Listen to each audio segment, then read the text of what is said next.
You here. And last but not least, enjoy the rest of the show. Tomo, floor is yours. So with that being said, this season has been a wild one for the NFC East, and I would say AFC North too, but we're gonna stick on the AFC East right now because a lot from worst to first has happened, or we just see another team, go from second back to first and end up winning the Super Bowl. Again, shout out to the Eagles for completing the mission this year. But then we've seen the Commanders make a big leap, and all the while, the Dallas Cowboys still have their daily drama show going as the Dallas Cowboys days turn, or whatever soap opera you want to come up with to name it. There was actually a show called Dallas back in the day. So for the youngins that don't know, look it up on YouTube or TikTok, whichever social media y'all on. But then there was this thing called the Great Wall of Dallas, that led to those 3 Super Bowls, that got Troy Aikman those 3 Super Bowls. Just had to let that breathe for a second. And then the Dallas Cowboys tried to recreate that by drafting this guy. They started off with, I think it started with Tyler Smith. The next one was Travis Frederick. He was the center. And then they went and picked up this guy from Notre Dame, Zack Martin. And it kind of started this whole conversation between Steven and Jerry at that moment because I think Jerry wanted Johnny Manziel. And Steven was like, no, we need to go get somebody for that offensive line. And it turns out that Stephen Jones was right. And he drafted Zack Martin. First round, 16th pick in 2014. Whole Cowboy fan base was like, what are we doing? Why would we go get a lineman? Why we keep drafting these linemen? And then boom, 7-time All-Pro.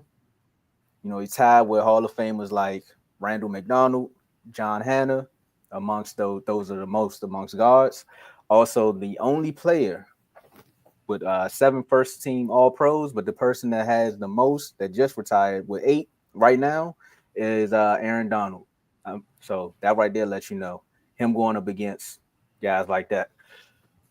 He announced it 2 days ago that he was retiring from the league. Well, it's kind of like speculated, but I think it's going to happen because we all kind of expected it to happen. And I want to say, Carl, I know you kind of said something to me about it in the chat, but I looked at it and was like, man, it's another career wasted. And I know you're saying it's not really a career wasted, but to me, I think it is because this is another offensive lineman that Jerry Jones had, and he just squandered it away by letting the talent go to the wayside or not picking the right coach at the right time and just letting things try to build. Granted, Zack Martin is the last person from that, I would say, Jason Garrett era outside of Dak Prescott. They tried to bring Zeke back, but right now, Dak is the last person from that Jason Garrett era. Was D-Law there? I think D-Law was there too. But on the offensive side, I'm going to go offensive side of the ball. And I just want to say, man, hats off to him for having one of the greatest careers as a Cowboy. Just having one of the greatest careers as an offensive lineman. Again, 9-time Pro Bowler. I can come up here and tell you that he only got 7 penalties. And you talking about a person who played 11 years on the offensive line and only got 7 accepted actual holding penalties. Like, that's insane to say about a guard.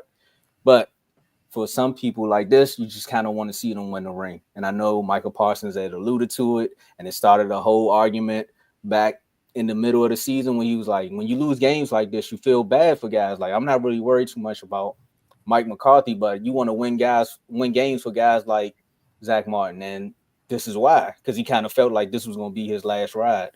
And look at it. You kind of want guys to go out like Jerome Bettis did, or some would say probably what Brandon Graham is going to do, or what Fletcher Cox and them was going to do. You want to go out with a win. No, Fletcher left after they lost. My bad. I had this in the shot. But yeah, for me, Zack, great career. Now let's see what's next. Carl? Go ahead, Carl. All right. So, I know where you're coming from, Tomo, when you say career wasted because he didn't get a bowl. He didn't even play in the conference championship. I get all that, but it could be worse. It could be Joe Thomas. Right. Joe Thomas was one of the best tackles in football when he played, and he played on Cleveland. Enough said, right? Couldn't have a consistent quarterback. Team was awful for most of his career, but he was the consummate pro, consummate guy, like I said, one of the best at his position. And that's not how I look at Zack Martin, but I always I'm looking at it like it could be worse. At least he experienced the playoffs.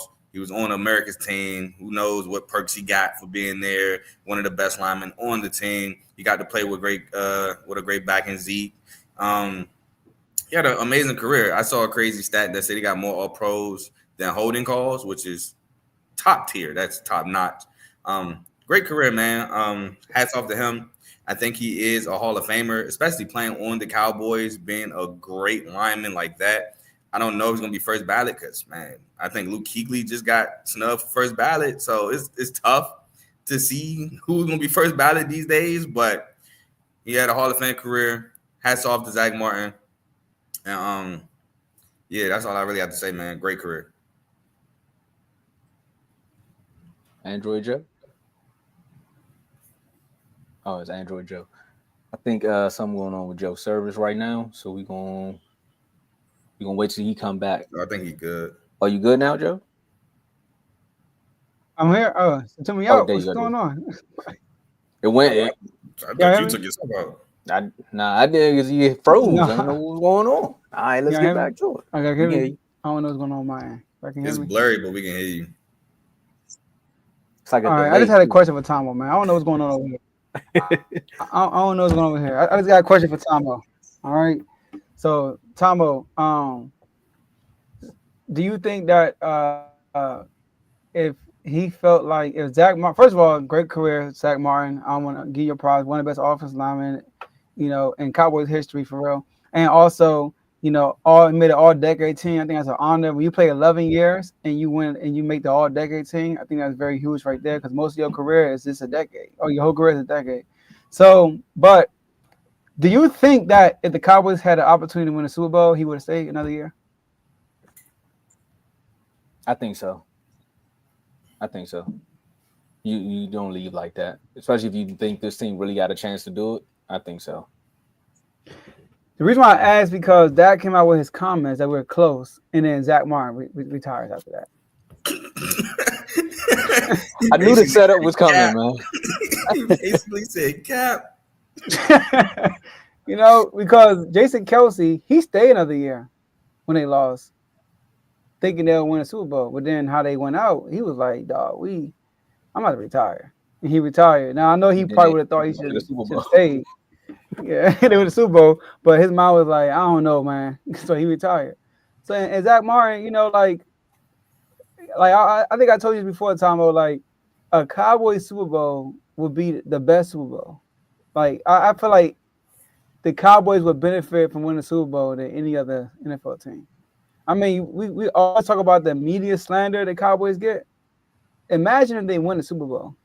They're gonna get a whole bunch of attention, a whole bunch of love. Like Carl said, just being a Cowboy, you get extra stuff given to you, thrown at you. So I know it's been good, and not even just winning, but at least getting there and get that media 2 week attention.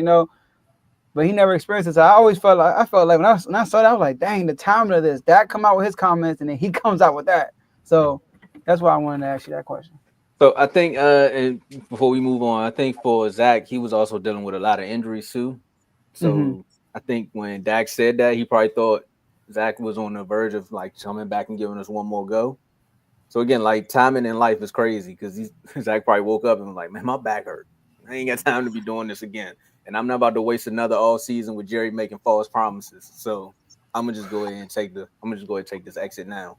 He ain't making false promises. He said all in. He just meant all in for the players on the team. That's a false promise because at first he said all in at first. Then he came out and said, "Oh no, I'm in for the players. I don't know what y'all talking about. I'm not going no free agents." Zach Martin, I ain't got time to do players, but had a whole saga with him and CD Lamb. Come on, man. And that he signed none of them to like basically Yeah, I'm about to say that guy his like right before that we moved. That was playing. We all know that. Yeah. And about the Cowboys media for 2 weeks in the Super Bowl. What was we talking about after the Super Bowl? This would have been I'm just saying. This would have been different though. Hey man, y'all get the Super Bowl combo. We would hear y'all everywhere. I feel bad for the opponent because they ain't get no attention. I feel bad for the Cowboys at that point because now it's gonna be like that Packers game. You got to go out and perform because if you look bad, they might be talking about y'all for 2 weeks. That don't really matter. I don't know, Carl. That happened. This is why the opponents come out and show off like that. That happened. No, he's talking about the expectation. I mean, the pressure built because of expectation. True. That's every day. That ain't nothing new in Dallas. That's every day. That's facts. That's crazy. We do play like 17 playoff games. Y'all are right about that. That's why we beat up on the bad teams. So Bobby Portis. See what you're saying. I understand. I see where you was going with that one, Carl. But we got to move on to some NBA topics right now. So